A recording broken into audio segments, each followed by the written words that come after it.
পরিদের জাদুর ফুলের গাছ। আজ বনে একটিও ফুল দেখা যাচ্ছে না। মনে হচ্ছে মিতালির মেয়ে আবার আমাদের সামনে এসে সব ফুল তুলে নিয়েছে। দিদি, আমরা এখন কি করব? যদি আমরা ফুল না পাই তাহলে বাজারে কি বিক্রি করব? মনে হচ্ছে আজও আমাদের ক্ষুধার্ত ঘুমাতে হবে। দিদি, চলো একটু এগিয়ে যাই। হতে পারে এমন কিছু গাছ বাকি আছে যেখানে ফুল ফুটেছে। চলো না দিদি, যাই। বন্ধুরা, তোমরা যারা যারা গল্পটি দেখছো, তোমাদের নাম কমেন্ট করে জানাও। আমরা পরবর্তী গল্প তোমাদের নাম দিয়ে বানাবো। আর তোমরা অবশ্যই ভিডিওটিতে লাইক করে চ্যানেলটিকে সাবস্ক্রাইব করে দাও। দুই বোনই ফুলের খোঁজে বনের মধ্যে এগিয়ে যেতে থাকে। ধীরে ধীরে তারা দুজনেই ঘন বনের সেই অংশে পৌঁছায় যেখানে কোনো সাধারণ মানুষ যেতে সাহস করে উঠতে পারে না। হঠাৎ তারা একটা হালকা আভা দেখতে পায়। ওখানে দেখো, কিছু একটা জ্বলছে। হ্যাঁ দিদি, এটা একটা সিঁড়ির মতো দেখাচ্ছে। এটা খুব সুন্দর। চলো দিদি, যাই ওখানে, আমরা কাছে গিয়ে দেখি। চলো না দিদি। না, আমার এখানে ভালো লাগছে না। এই জঙ্গলে কেউ আসে না বা যায়ও না, এবং এই উজ্জ্বল সিঁড়িটি অবশ্যই কোনো না কোনো জাদু। চলো এখান থেকে ফিরে যাই, আমার এখানে ভয় করছে। প্লিজ দিদি, একবার গিয়ে দেখি। আমরা তো কিছু করব না, আমরা শুধু দেখবো এবং ফিরে আসবো। প্লিজ দিদি, প্লিজ রাজি হও, প্লিজ যাই না ওখানে। অবশেষে রিমা রাজি হয় এবং দুই বোন ধীরে ধীরে উজ্জ্বল সিঁড়ির দিকে এগিয়ে যায়। কাছে পৌঁছানোর সাথে সাথে তারা দুজনেই অবাক হয়ে যায়। সেই সিঁড়িটি আকাশের দিকে বাতাসে উপরে উঠছিল, এবং তাও স্বপ্নের মতো জ্বলন্ত আলো দিয়ে তৈরি। সেই সিঁড়ি থেকে একটি দুর্দান্ত আলো বেরিয়ে আসছিল। এটা সত্যি আকাশে উপরে উঠছে, কিন্তু এটি কোথায় যাচ্ছে? তারা দুজনেই এই কথা ভাবছিল। হঠাৎ তাদের কানে পায়েলের শব্দ প্রতিধ্বনিত হয়। মনে হচ্ছে কেউ আসছে। তাড়াতাড়ি এসো, দেখো এখানে সেই প্রাসাদটি দেখা যাচ্ছে। চলো আমরা সেই প্রাসাদের বাগানে লুকিয়ে থাকি, কেউ আমাদের দেখবে না। হ্যাঁ দিদি, তাড়াতাড়ি এসো, চলো আমরা ওই প্রাসাদের পিছনে যাই। তারা দুই বোন প্রাসাদের কাছে বাগানে গিয়ে একটি বড় গোলাপ গাছের আড়ালে লুকিয়ে পড়ল। গাছের পাতার ফাঁক দিয়ে তাকিয়ে তারা দেখতে পেল আকাশ থেকে নেমে আসা সিঁড়িতে দুটি অতি সুন্দরী পরী ধীরে ধীরে নেমে আসছে। তাদের পোশাক ছিল মুক্তা আর রেশমের তৈরি। তাদের চুলে ছিল একটা জাদুকরী চকচকে ভাব, এবং তাদের পিঠে ছিল সুন্দর সোনালি ডানা। দুজনেই দেখতে খুব সুন্দর এবং খুব মায়াবী। দেখো চন্দ্রিকা, আজ সূর্যের আলো কত সুন্দর দেখাচ্ছে। এই পৃথিবীর সুবাস আমার খুব পছন্দ। হ্যাঁ, কিন্তু রানী আমাদের কি বলেছে মনে আছে? আমাদের বেশি দিন মানুষের জগতে থাকতে হবে না। আমাদের এখানে দ্রুত কাজ শেষ করে ফিরে যেতে হবে। এই বলে পরীরা দুজনে প্রাসাদের দিকে এগোচ্ছিল। এরা সত্যি পরী? মনে হচ্ছে আমরা পরীদের জগতে এসেছি। দিদি, এই জায়গা, এই প্রাসাদ, এই পরী, এই সবই এত সুন্দর। এসো দিদি, চলো পরীর কাছে আমরা সাহায্য চাই। আমি বইয়ে পড়েছিলাম পরীরা সব সময় গরিবদের সাহায্য করে। এসো দিদি, প্লিজ এসো। চুপ থাকো, দেখো সে আমাদের দিকে আসছে। কে? কে ওখানে? কে ওখানে? এসো, বেরিয়ে এসো। দেখো, আমরা তোমাদের কোনো ক্ষতি করব না, বেরিয়ে এসো।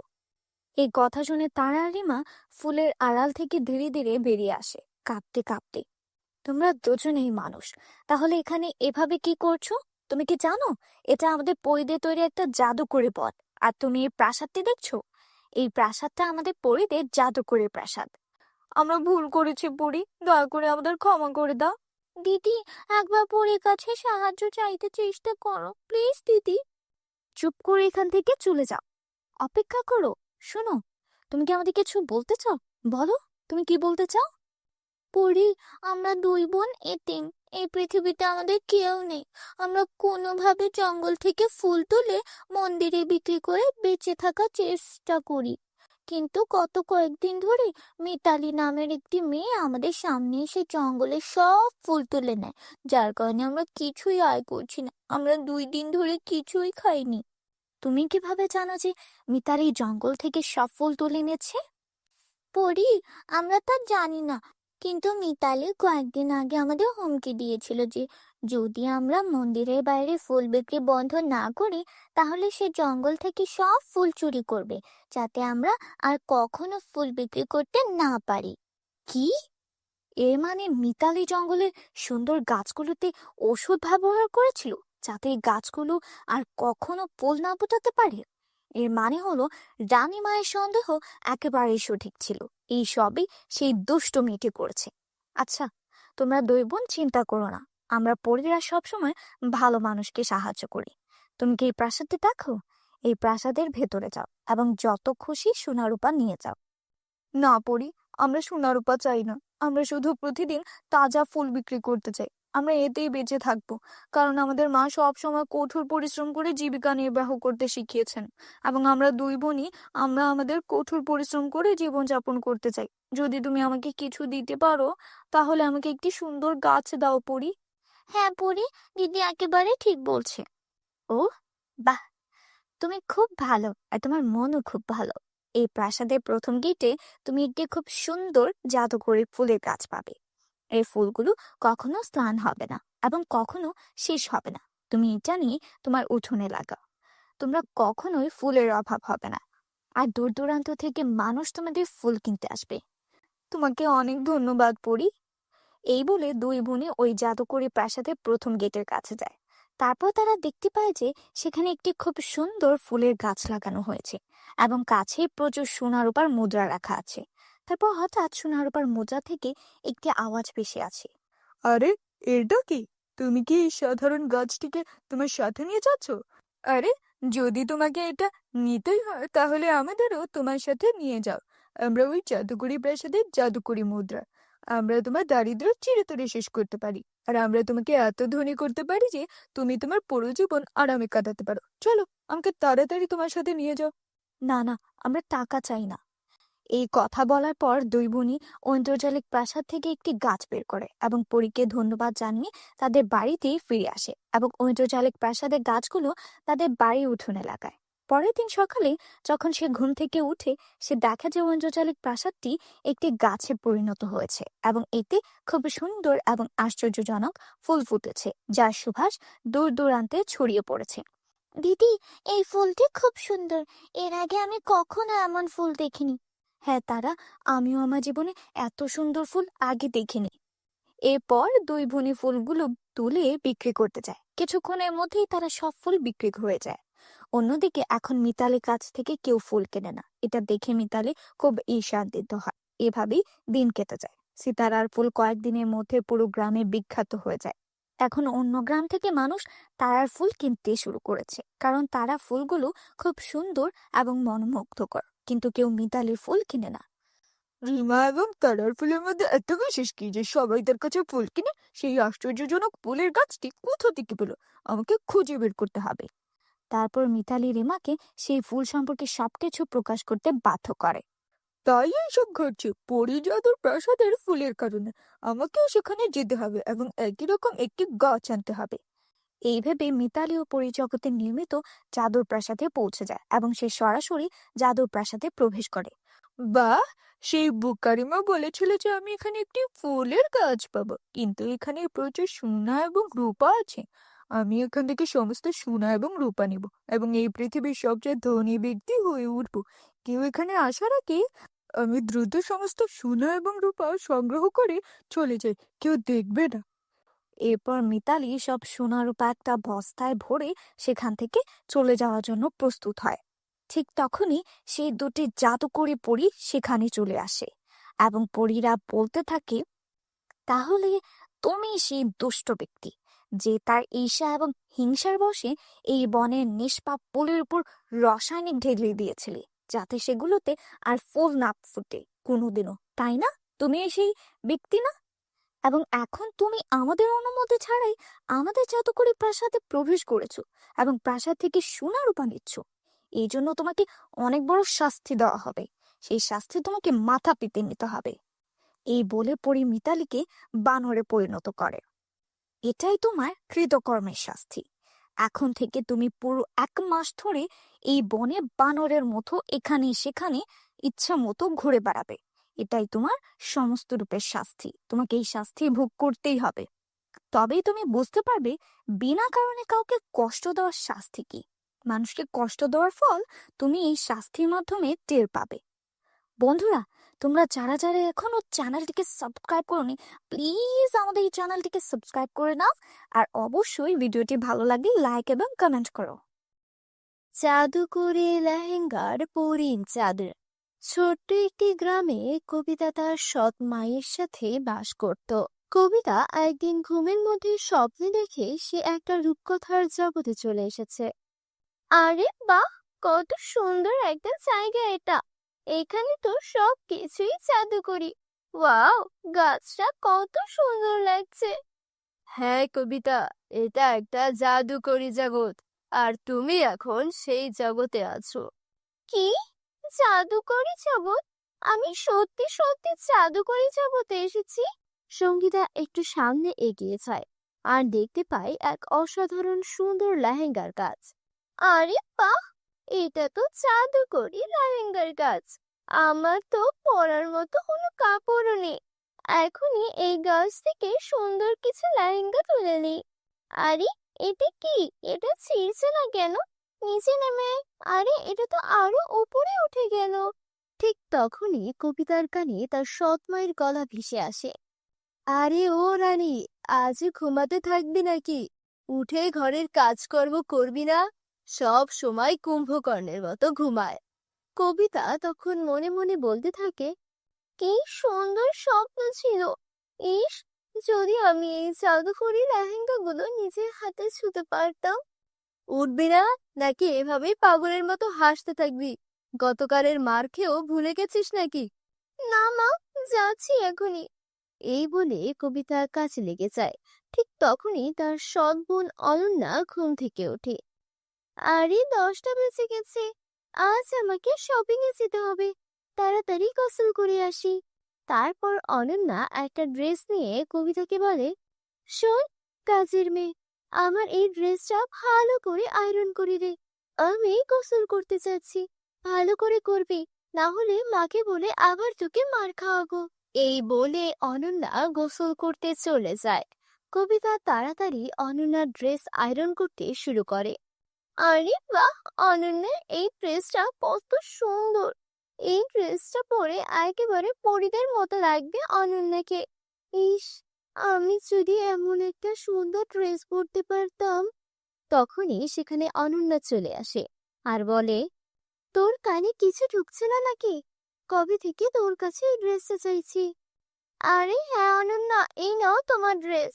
আরে, তুই এটা কি করেছিস? তুই আমার সবচেয়ে প্রিয় ড্রেসটা এভাবে পরিয়ে ফেলেছিস। আমি তোকে ছাড়বো না। মা, ও মা, দেখো না, এই কবিতা কি করেছে। আরে কি হয়েছে? আবার কি করলো এই অভাগিনী? মা, দেখো না, ও আমার সবচেয়ে দামি ড্রেসটা পরিয়ে দিয়েছে।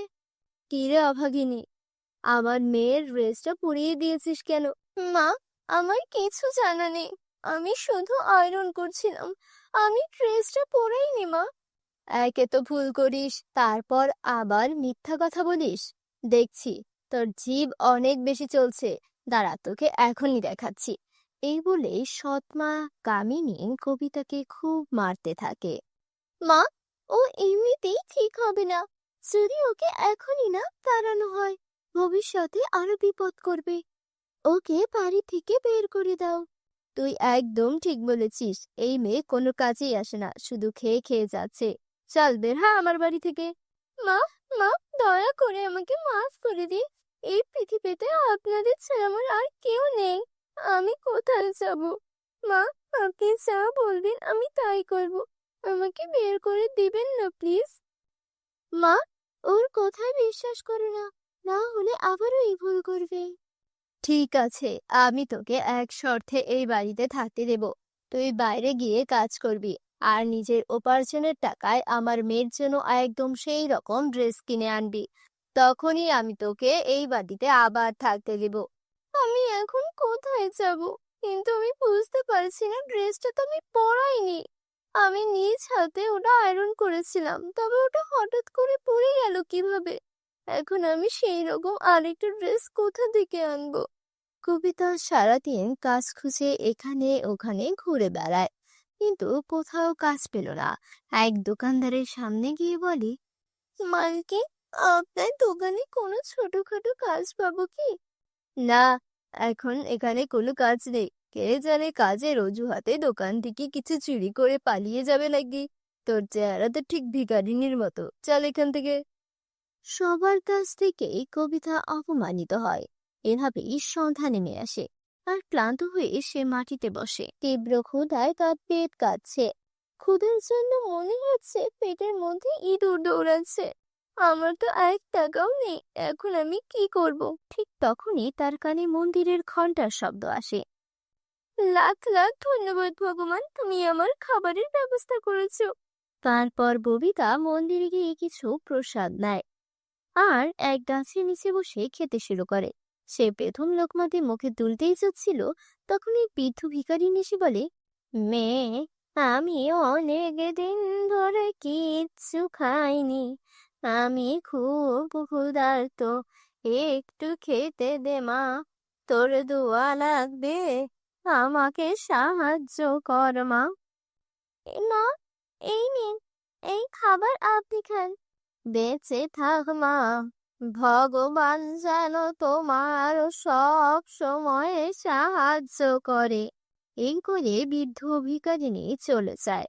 কবিতা মন খারাপ করে হাঁটতে শুরু করে। তখনই সে দেখতে পায় এক হরিণী তার আশেপাশে লাফাচ্ছে। আমার কেন যেন মনে হচ্ছে হরিণীটা যেন আমাকে কিছু বলতে চাইছে। প্রিয় হরিণী, শান্ত হও, বলো আমি কিভাবে তোমার সাহায্য করতে পারি। এই শুনে হরিণী চলে যেতে শুরু করে। ওহ, বুঝেছি, তুমি আমাকে কোথাও নিয়ে যেতে চাইছো। ঠিক আছে, আমি প্রস্তুত, চলো। হরিণী তাকে এক আশ্চর্য গাছের কাছে নিয়ে যায়। গাছটি থেকে এক আশ্চর্য রোশনি বের হতে থাকে। দেখতে দেখতে সেই গাছটি জাদুকরি লেহেঙ্গার কাছে রূপান্তরিত হয়, আর হরিণীটি এক সুন্দর পরীতে রূপ নেয়। ভয় পেও না কবিতা, তুমি এবার স্বপ্ন দেখছো না, এটা বাস্তব। কি? আমার স্বপ্নের জাদুকরি লেহেঙ্গা, এটা সত্যি কিভাবে হতে পারে? হ্যাঁ কবিতা, যারা সৎ, ভালো মন নিয়ে স্বপ্ন দেখে তাদের স্বপ্ন একদিন সত্যি হয়। তুমি সব সময় অন্যদের সাহায্য করেছো, আর যারা অন্যকে সাহায্য করে তাদের সাহায্য করতেই আমরা কোনো না কোনো রূপে ফিরে আসি। কবিতা, জাদুকরি গাছটা অদৃশ্য হওয়ার আগে তুমি তোমার জন্য একটি সুন্দর লেহেঙ্গা নিয়ে নাও। কিন্তু পরে আমি এই লেহেঙ্গাটা নিতে পারি না, আমার বোন অনন্যার জন্য ঠিক এমনই একটা লেহেঙ্গা দরকার। ওর প্রিয় লেহেঙ্গাটা আমার ভুলে পড়ে গিয়েছিল। সাদাসিধে কবিতা, সেই ড্রেসটা তুমি পরাওনি। তুমি যখন সেটা আয়রন করে দিয়ে অনন্যাকে পরতে দিয়েছিলে, ঠিক তখনই সে ওটা পাল্টে দিয়েছিল, যাতে সে তোমাকে বাড়ি থেকে বের করে দিতে পারে। কি? অনন্যা আমার সঙ্গে এমন করলো কেন? চিন্তা করো না, সব ঠিক হয়ে যাবে। এই নাও অনন্যা ড্রেস। এখন তুমি গাছ থেকে নিজের জন্য একটা সুন্দর লেহেঙ্গা নিয়ে নাও। তারপর কবিতা লেহেঙ্গা নিয়ে করিকে ধন্যবাদ জানায়। ধন্যবাদ জানিয়ে বাড়ি ফিরে আসে। তুই কোথা থেকে এলি? তোর হাতে এত সুন্দর লেহেঙ্গা কোথা থেকে এলো? অনন্যা, এই লেহেঙ্গা আমার, এটা আমাকে জাদু করে পরিয়ে দিয়েছে। আর এই নাও তোমার ড্রেস। মা, দেখো তো, এটা কোথা থেকে যেন চুরি করে এনেছে। না অনন্যা, এমনটা বলো না, আমি সত্যি বলছি, এটা আমাকে জাদু করে পরিয়ে দিয়েছে। ভালো, আমাকে দে তাহলে লেহেঙ্গাটা, আমি এটা পরবো। না অনন্যা, তুমি এটা পরতে পারবে না। তুই আমায় আটকাবি? এই বলে অনন্যা লেহেঙ্গা পরে নেয়। মা, অনন্যাকে থামান, না হলে বড় বিপদ হয়ে যাবে যে। আর তখনই ভিতর থেকে অনন্যার চিৎকার আসে। মা, মা, আমার মুখ সাদা থেকে কালো হয়ে গেল। এটা এই লেহেঙ্গার কারণে। এখন এটা আমার শরীর থেকেও সরছে না। মা, কিছু করো। কি রে অভাগিনী, তুই লেহেঙ্গায় কি জাদু টোনা করে এনেছিস যে আমার মেয়ের এই দশা? মা, আমি আগেই বলেছিলাম এই লেহেঙ্গা শুধু আমার জন্য। এখন শুধু জাদুকরি গাছই এর উত্তর দিতে পারবে। চলো আমার সঙ্গে। তারা সবাই সেই গাছের কাছে যায়। পরি বলে, এটা তোমার মেয়ের কর্মফলের ফল। লোভী ও মিথ্যাবাদীদের এই পরিণতি হয়। তোমরা মা মেয়ে মিলে কবিতার উপর অনেক অত্যাচার করেছ, এটা তারই শাস্তি। জাদুকরি গাছ, দয়া করে এদের ক্ষমা করে দিন। ও আমার মা, ও আমার বোন, যদি ওদের কোনো ভুল হয়ে থাকে তাহলে তার শাস্তি আমায় দিন, কিন্তু ওদের মাফ করে দিন। এই কথা শুনে অনন্যা ও তার মা নিজেদের ভুল বুঝতে পারে আর কবিতার কাছে ক্ষমা চায়। তারপর জাদুকরি গাছ অনন্যাকে আবার আগের অবস্থায় ফিরিয়ে দেয়। সবাই একসাথে আনন্দে বসবাস করতে থাকে। তো বন্ধুরা, ভিডিওটি কেমন লেগেছে তা কমেন্ট করে জানিয়ে দিও। জাদুকরি ৩ বই। মিতা এবং সন্ধ্যা তাদের বাবা মায়ের সাথে কিষানপুর নামক একটি ছোট্ট গ্রামে থাকতেন। মিতা এবং সন্ধ্যার বাবা মা গ্রামের একটি ছোট্ট কারখানায় কাজ করতেন। তারা খুবই দরিদ্র ছিলেন, তাই স্বামী স্ত্রী উভয়কেই ঘরের বাইরে কাজ করতে হতো, যাতে তারা মিতা এবং সন্ধ্যাকে ভালোভাবে লালন পালন করার জন্য পর্যাপ্ত অর্থ উপার্জন করতে পারে। একদিন স্বামী স্ত্রী উভয়ই কাজ করতে যাচ্ছিলেন। এমন সময় হঠাৎ একটি বিশাল ট্রাক তাদের ধাক্কা দেয়। সংঘর্ষটি খুব জোরালো ছিল এবং এর ফলে স্বামী স্ত্রী উভয়ই গুরুতর আহত হন। মিতা এবং সন্ধ্যার বাবা ঘটনাস্থলেই মারা যান, কিন্তু তাদের মায়ের নিঃশ্বাস তখনও তার শরীর আটকে ছিল। মিতা এবং সন্ধ্যা যখন এই সব জানতে পারে তখন দুই বোনই দ্রুত ঘটনাস্থলে পৌঁছায়। মা, বাবা, কি হয়েছে? তোমরা আমাদের এভাবে ছেড়ে যেতে পারো না। তোমাদের ছাড়া আমি কিভাবে বাঁচবো? তারপর মিতার মা মিতা এবং সন্ধ্যাকে ইশারায় ডেকে বলেন, মা, আমাদের ক্ষমা করো। আমরা দুজনেই তোমাদের ভালো জীবন দিতে চেয়েছিলাম, কিন্তু ঈশ্বরের হয়তো অন্য কিছু ইচ্ছা আছে। কিন্তু হ্যাঁ, আমরা চলে যাওয়ার পর তোমার কোনো সমস্যা হওয়ার কথা নয়। তাহলে তোমাদের মামার বাড়িতে যাওয়া উচিত। তোমার মামা খুব ভালো, তিনি তোমাদের যত্ন নেবেন। আমার আশীর্বাদ তোমাদের দুজনের সাথেই আছে। ঈশ্বর তোমাদের সবসময় সুখে রাখুন। এই বলে মিতা এবং সন্ধ্যার মাও মারা যান। দুই বোনই তাদের ভাগ্যের জন্য অনেক কাঁদে এবং তারপরও কোনোভাবে অন্যদের সাহায্যে তারা তাদের বাবা মায়ের শেষকৃত্য করে এবং তাদের বাড়িতে আসে। বন্ধুরা, তোমরা যারা যারা গল্পটি দেখছো তোমাদের নাম কমেন্টে লিখে জানাও, কারণ তোমাদের নাম দিয়ে তৈরি হবে আমাদের পরবর্তী কার্টুন ভিডিও। দিদি, কি হয়েছে? বাবা মা ছাড়া আমরা কিভাবে বাঁচবো? আমি যদি তাদের সাথে মারা যেতাম তাহলেই ভালো হতো। সন্ধ্যা মা চেয়েছিলেন আমাদের চোখের যেন জল না আসে, আমাদের যেন কোনো সমস্যা না হয়। তাই তাদের আত্মার শান্তির জন্য আমাদের খুশি থাকতে হবে এবং এখন আমাদের মামার বাড়ি যেতে হবে। এরপরেই দুজনেই তাদের জিনিসপত্র একটি ব্যাগে ভরে তাদের মামার বাড়ি চলে যায়। দুই বোনই তাদের মামার বাড়ি যাচ্ছিল। পথে তারা বিভিন্ন রঙের 3টি বই দেখতে পায়। একটি বই সবুজ, একটি নীল এবং একটি লাল। 3টি বই খুব নতুন এবং সুন্দর দেখাচ্ছিল। দিদি, এই দেখো, এই 3টি বই রাস্তায় এভাবে পড়ে আছে। মনে হচ্ছে কেউ এখানে রেখে গেছে।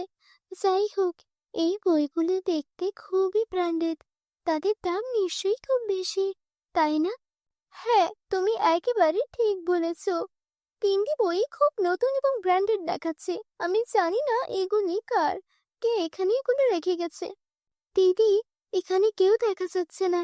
আমরা এই 3টি বই আমাদের ব্যাগে রাখি। না সন্ধ্যা, এটা করা পাপ। কিন্তু হ্যাঁ, তুমিও ঠিক বলেছ। যদি এই বইগুলো এখানে এভাবে পড়ে থাকে তাহলে কোনো চোর এখান থেকে অবশ্যই চুরি করে নিয়ে যাবে। আমরা এগুলো আমাদের সাথে নিয়ে যাচ্ছি। কে জানে, তাদের মালিক হয়তো এগুলো খুঁজে পেয়েছে। এরপর মিতা তার ব্যাগে 3টি বই রাখে, কিন্তু দুই বোনই জানতো না যে ওই 3টি বই সাধারণ বই নয়, বরং তাদের কাছে জাদুকরি বই আছে। কিছুক্ষণের মধ্যেই দুই বোনই তাদের মামার বাড়িতে পৌঁছে যায়। তাদের মামার কাছে সবকিছু খুলে বলে। তার বোনের মৃত্যুর সংবাদ শুনে তার মামার খুবই খারাপ লাগে, সে খুব কাঁদে। আমি এখনো বিশ্বাস করতে পারছি না যে দিদি আমাদের ছেড়ে চলে গেছে। কিন্তু তোমরা দুজনেই চিন্তা করো না, দিদি আমাকে তোমাদের দায়িত্ব দিয়েছে। আমি তোমাদের দুজনেরই ভালো যত্ন নেব।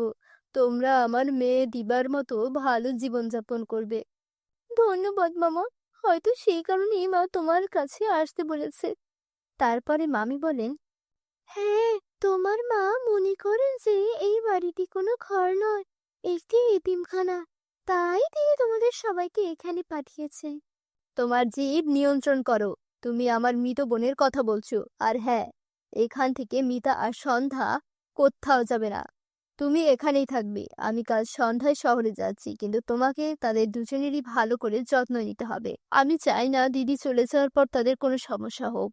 সেই সময় মিতা সন্ধ্যার মামি অর্থাৎ মোহিনী কিছু বলেন না, কিন্তু তার স্বামী চলে যাওয়ার পর তিনি দুই বোনকে তার ঘরে ডেকে বলেন, তোমরা দুজনেই মনোযোগ দিয়ে শোনো।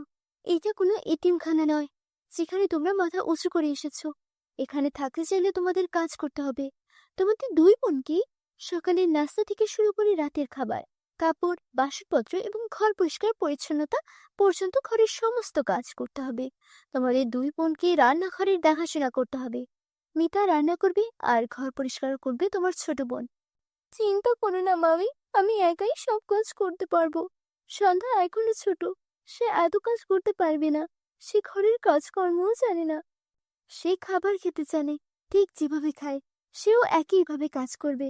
তার মামার স্বভাব থেকে দুই বোনই ভেবেছিল যে তারা ভালোভাবে জীবনযাপন করতে পারবে, কিন্তু যা হয় তার ঠিক বিপরীত।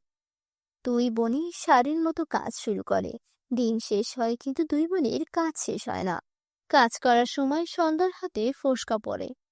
দিদি, দেখো না আমার হাতে ফোসকা পড়েছে। চলো এখান থেকে চলে যাই দিদি। চলো ফিরে যাই, আমরা আমাদের বাড়িতে থাকবো। সন্ধ্যা, এই বাড়িটা আমাদের নয়। এই বাড়িটা ভাড়া বাড়ি। ওই বাড়িতে থাকতে হলে আমাদের ভাড়া দিতে হবে, যা আমাদের নেই। তাই বাধ্য হয়ে এখানেই থাকতে হবে।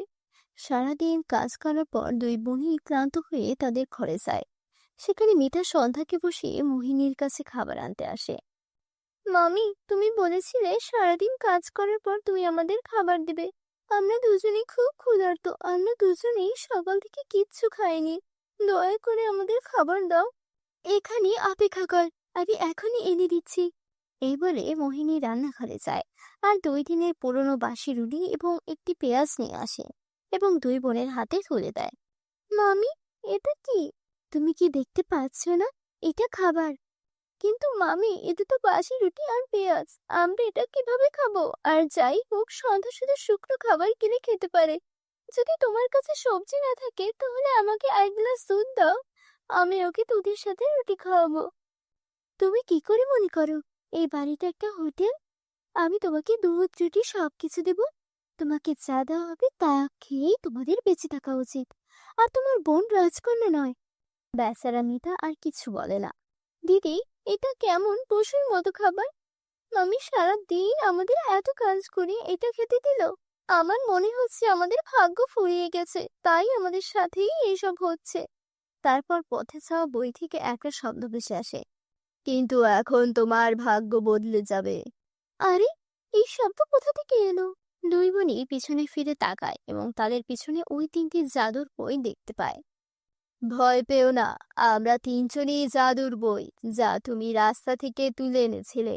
আমরা 3জনই তোমাকে সাহায্য করতে চাই। কি ধরনের সাহায্য? আমরা 3জনই জাদুর বই এবং আমাদের 3জনেরই আলাদা আলাদা ক্ষমতা আছে। যদি তুমি নীল বইটি খুঁজে পাও, যদি তুমি যে কোনো খাবার স্পর্শ করো এবং এটি সম্পর্কে চিন্তা করো, তাহলে তুমি সেই খাবার পাবে। যদি তুমি সবুজ বইটি স্পর্শ করো এবং যে কোনো পরিমাণ সম্পর্কে চিন্তা করো, তাহলে তুমি সেই পরিমাণ পাবে। আর যদি তুমি আমাকে স্পর্শ করো, তুমি যাই ভাবো তাই বিপরীত ঘটবে। তাই তোমাকে আমাকে সাবধানে ব্যবহার করতে হবে।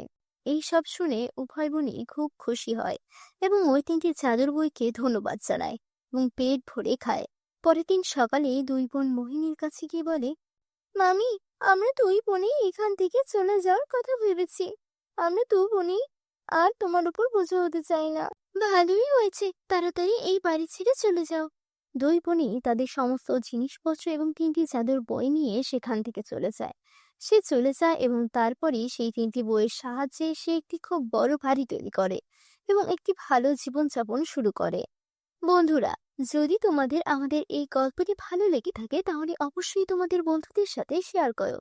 এবং হ্যাঁ বন্ধুরা, এরকম গল্প দেখতে অবশ্যই আমাদের চ্যানেলটি সাবস্ক্রাইব করো, যাতে তোমরা এরকম আকর্ষণীয় গল্প দেখতে পাও। আমি আবার তোমাদের সাথে নতুন কিছু গল্প নিয়ে দেখা করব। দেখা হচ্ছে পরবর্তী কোনো ভিডিওতে। জাদুর সোনার জুতা। অনেকদিন আগের কথা। এক গ্রামে রিক্তা নামের একটা মেয়ে ওর বাবা মায়ের সাথে বাস করত। রিক্তার মা রিক্তাকে অনেক ভালোবাসতো।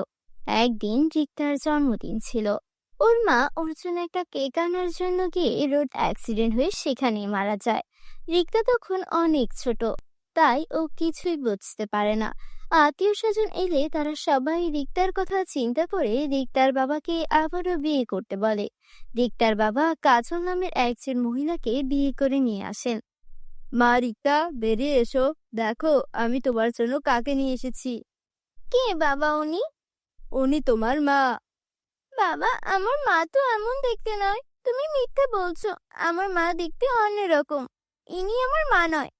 আরে মামুনি, ইনি তোমার মা। তোমার মায়ের অ্যাক্সিডেন্ট হয়েছিল, তাই তোমার মা দেখতে একটু অন্যরকম হয়ে গেছে।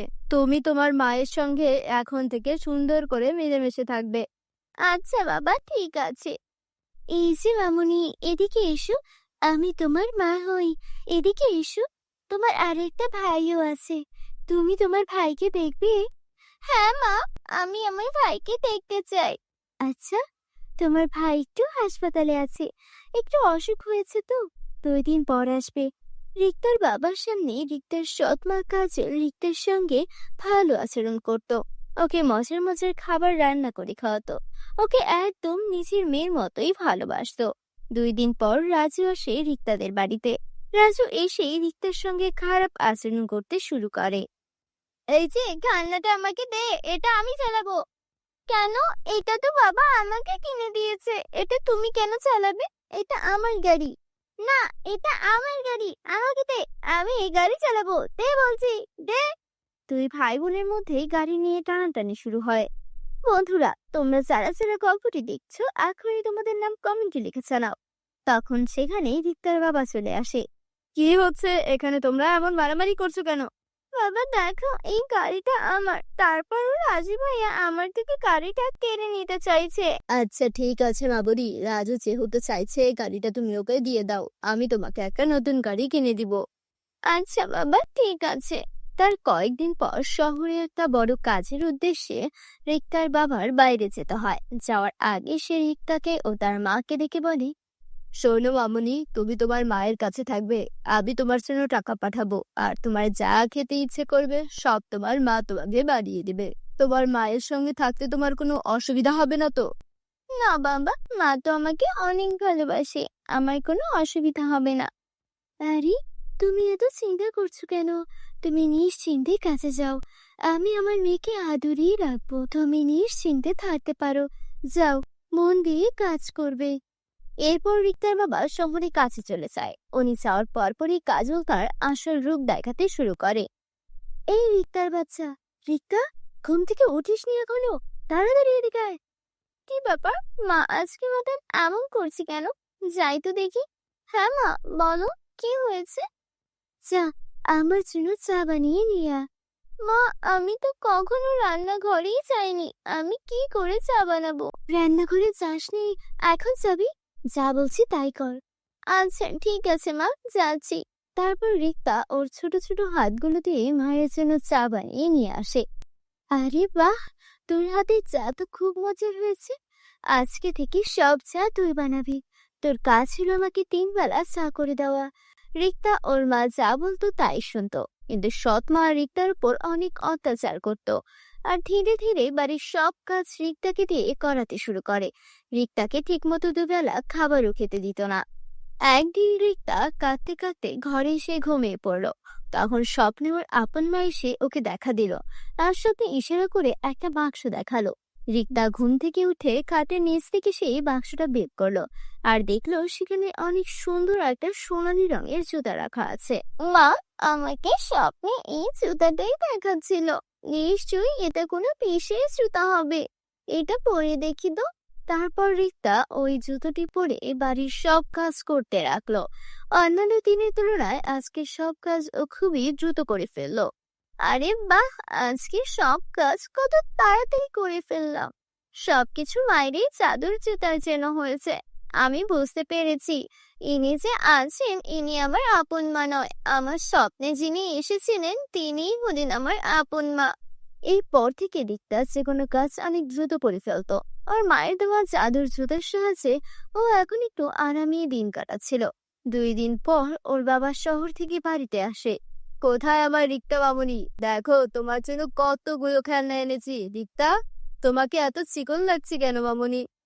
আরে বলো না, তোমার মেয়ে সারাদিন রোদে রোদে ঘুরে বেড়ায় আর টই টই করে খেলাধুলা করে। আমি বলি একটু নিয়ম করে খেতে, তুমি খেতে চায় না। আমি চলে এসেছি, এখন আমার মামুনি আমার সঙ্গে বসে খাবে। আমার মামুনি এত চিকন হলে চলবে? রিক্তার বাবা এসেছে দেখে তার সৎ মা কাজল রিক্তার সঙ্গে ভালো আচরণ করতে শুরু করলো। এদিকে রিক্তার বাবা যখন রাতে ঘুমাচ্ছিল তখন তার আগের স্ত্রী তার স্বপ্নে আসে। তুমি এখানে ঘুমাচ্ছ? তুমি জানো আমাদের মেয়ের উপর তোমার নতুন স্ত্রী কত অত্যাচার করে? একটু চোখ কান খুলো, দেখো মেয়েটার উপর নজর রাখো। রিক্তার বাবার ঘুম ভেঙে গেল। এর পরদিন থেকে সে লুকিয়ে লুকিয়ে তার মেয়ের উপর নজর রাখতে লাগলো। সে লুকিয়ে দেখলো সৎমা কাজল রিক্তাকে জোরে জোরে থাপ্পড় দিচ্ছে আর ঘরের কাজ করাচ্ছে। তখনই সে ঘরের মধ্যে প্রবেশ করলো। আমি তোমাকে বিশ্বাস করে বিয়ে করে এনেছিলাম, আর তুমি কিনা আমার মেয়ের উপর এমন অত্যাচার করো। বেরিয়ে যাও, এক্ষুনি ঘর থেকে বেরিয়ে যাও, বেরিয়ে যাও বলছি। আমাকে ক্ষমা করে দাও, আমার ছেলেটার কথা চিন্তা করো। আমার ছেলেকে নিয়ে আমি কোথায় যাব? তোমার ছেলের কথা আমি চিন্তা করব? তুমি আমার মেয়ের কথা চিন্তা করেছিলে? আমার ভুল হয়ে গেছে, আমি সত্যি মানামির কলঙ্ক। আমি তোমার মেয়ের সঙ্গে অনেক অন্যায় করেছি। রিক্তা ও সৎ মায়ের প্রতি অনেক মায়া হলো। বাবা, মা তো ক্ষমা চাইছে, মা মায়ের ভুল বুঝতে পেরেছে। আমি আমার এক মাকে হারিয়েছি, এই মাকে আর হারাতে চাই না। মাকে আমাদের সঙ্গেই থাকতে দাও। সৎ মা নিজের ভুল বুঝতে পারলো। এরপর সে আর কখনো রিক্তার সঙ্গে খারাপ আচরণ করেনি। তারা সবাই মিলেমিশে বসবাস করতে লাগলো। তো বন্ধুরা, কেমন লাগলো তোমাদের কাছে আজকের এই গল্পটি? কমেন্ট করে জানিয়ে দিও।